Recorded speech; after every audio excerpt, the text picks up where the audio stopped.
Matheus Miller do canal ForFasters está com um curso completo de certificação CompTIA Linux Plus e LPI na Udemy. Link na descrição desse vídeo. Beleza, camada. Seguinte, todo mundo viu, foi lançado o kernel 4.19, candidato a lançamento número 4, sem o criador do Linux, que é o Linus Torvalds. A galera me pediu até para poder debater sobre o assunto, né? O que acontece? O Linus Torvalds tirou uma licença, né, um tempo para poder trabalhar no comportamento dele, né, da forma com que ele trata os desenvolvedores. Eu já fiz vídeo aqui mostrando a forma com que ele trata, a forma com que ele critica. Foi depois do vídeo Os Vários Sabores de Linux, do SUSE Linux. Eu fui porque ele fez uma crítica ao OpenSUSE, mas eu debati as outras críticas que ele fez também, para não ficar com a cara assim que é só o OpenSUSE que recebeu crítica. Então eu mostrei outras críticas também. Ele já criticou o KDE, o GNOME, criticou o Bash, criticou o Fedora. E galera, para vocês terem ideia, a crítica que ele fez à equipe do ARM foi bem bruta. Na verdade, geralmente já são brutas dessa forma. Ele falou que deveria pegar a equipe toda do ARM, enfiar dentro do carro e jogar a ladeira abaixo. É assim que ele critica. Só que nesse meio a gente vê que ele até pediu desculpa pra todo mundo, né? Que assim, ele falou, eu não sou uma pessoa assim, com esse apego assim, né? Ele critica porque é a forma dele, natural dele tratar, né? É a forma com que ele trata, apesar de não ser boa. Tanto que até no próprio vídeo do TED ele falou que ele não se orgulha disso. Mas assim, acaba extraindo uma certa excelência no desenvolvimento da coisa. Parece que não, o que acontece? Mas isso acontecia, por exemplo, com o Steve Jobs também. Steve Jobs tinha esse mesmo tipo de comportamento, tinha pessoas que até evitavam ele no corredor ou no elevador. Mas ele extraiu uma excelência daquilo. Só que tem um outro lado da história que eu vou deixar pro final, tá? O que acontece é o seguinte, ele já ia tirar essa licença, né, esse tempo para poder fazer esse tipo de tratamento, vamos assim dizer. Só que aconteceu de forma errada, ele ia tirar para uma data, acabou tirando em outra, então ele já tirou essa licença de uma vez, né? E quem assumiu o papel dele foi o Greg, que é um dos mantenedores do kernel Linux. Então acabou que a última versão do kernel foi lançada sem ele. Aí acontece o seguinte, quando eu vi essa notícia, eu pensei o seguinte, ainda bem que isso aconteceu. Por quê? Você se lembra no vídeo sobre o Slackware, que eu disse o seguinte, que o Slackware vai morrer com o Patrick, assim como o GNU vai morrer com o Richard? Pois é, isso pode acontecer com Linux. Porque naquele vídeo lá, My First Line of Code, que foi disponibilizado pela Bloomberg, tem até a entrevista lá. Na entrevista ele disse o seguinte, que não havia planos concretos de ação se ele morresse.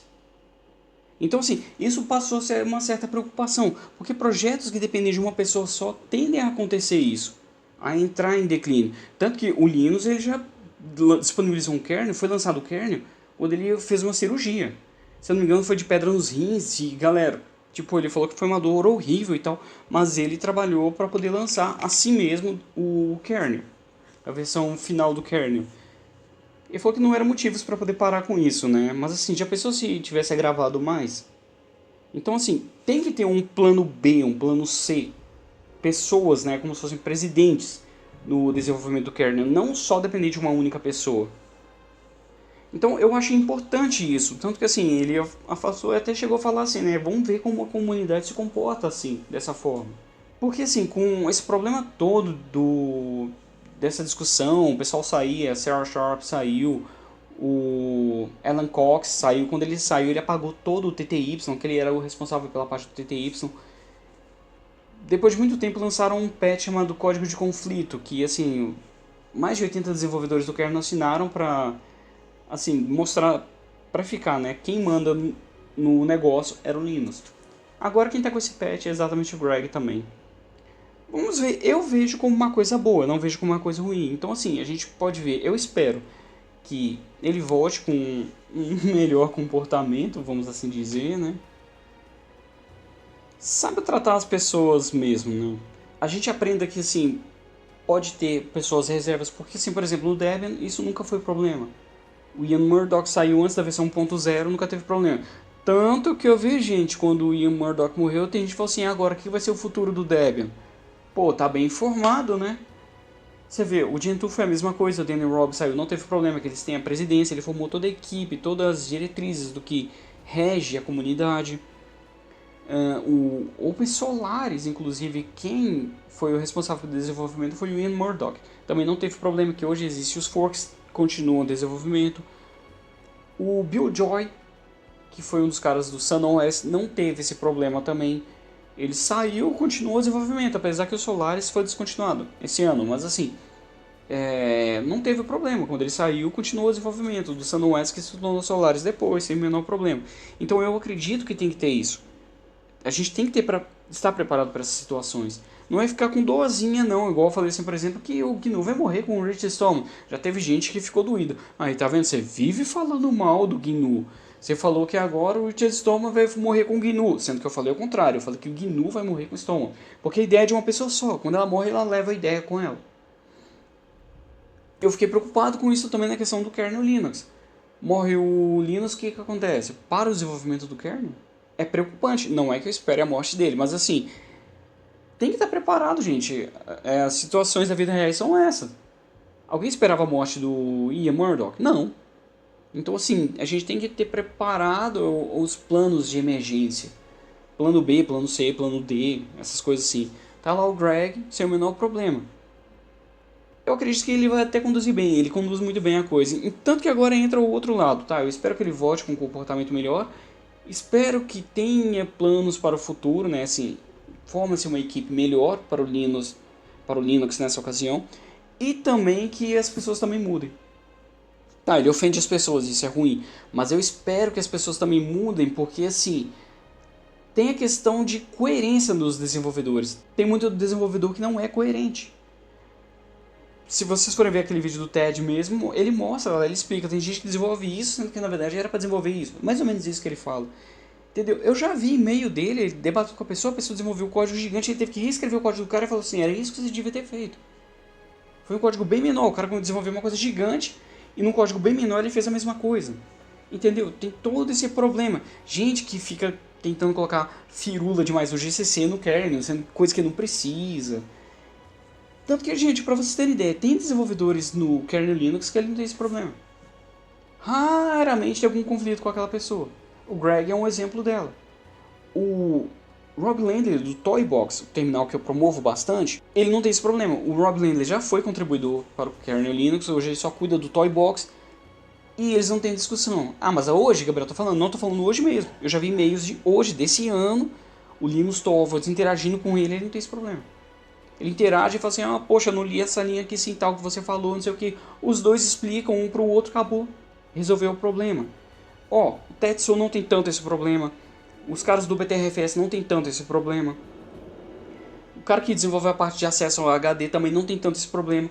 Esses caras não têm esse problema. Por quê? Porque são queridinhos deles?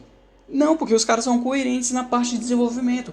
E eu espero então que haja também essa mudança no comportamento dos desenvolvedores, sabe? Eu espero que inclusive os que saíram até voltem, sabe? Tem pessoas muito boas ali. E eu vou dar até um exemplo que eu já vi, do que eu já trabalhei. Teve uma vez que eu trabalhei no desenvolvimento de um software e eu gerenciando a equipe, eu me lembro que assim, a gente já tinha um chamado, vamos dar o nome final dele assim para 24.7, e ia ser desenvolvido o suporte, tá? Do 24.7 para o suporte, porque assim, não dava para adicionar os recursos novos no 24.7, porque o código era muito bagunçado, esse é o problema que eu falo. Então assim, era mais fácil desenvolver um do zero e tocar para frente. A equipe eu falei o seguinte, né, vocês baixam o antigo, 24.7, para vocês terem noção do que é que a gente vai precisar, e a gente desenvolve do zero o outro, o suporte, né, e adiciona os recursos novos que a gente quer. Aí um baixou, já começou, não, porque ó, nesse 24.7 já tem coisa que não está funcionando. Porque assim, desabilitaram o servidor de acesso a ele mesmo, sabe? Porque ele não estava precisando, estava gastando dinheiro com uma coisa que não estava sendo usada. Então desabilitaram até desenvolver o novo suporte. Eu falei, tá bom. Ele, não, aqui ó, vou te mostrar, não está funcionando não sei o que. Eu falei, não interessa, não é isso que a gente vai usar. Isso aí é para vocês verem, vocês terem uma ideia do que a gente precisa e a gente passar a desenvolver o novo que vai ser utilizado dentro da empresa. Beleza. No outro dia eu começo a ver no chat um perguntando como é que vai se chamar o novo software? Vai se chamar 24.7? O mesmo que baixou veio falar pra mim assim que não estava funcionando, falou assim, eu acho que é. Gente, era só ter subido a mensagem acima, né? Vê que eu falei que o nome era suporte, entendeu? 24.7 era só para ter uma noção, para desenvolver o outro chamado suporte.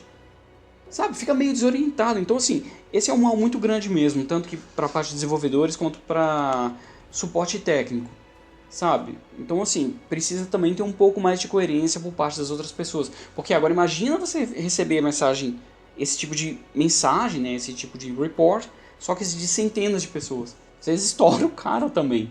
Então tem que ter mudança para um lado, mas tem que ter para o outro também. Entendeu? Eu espero que tenha essas mudanças no desenvolvimento do kernel para o melhor desenvolvimento do kernel Linux. Então é isso, galera. Espero que vocês tenham gostado. Um abraço e falou!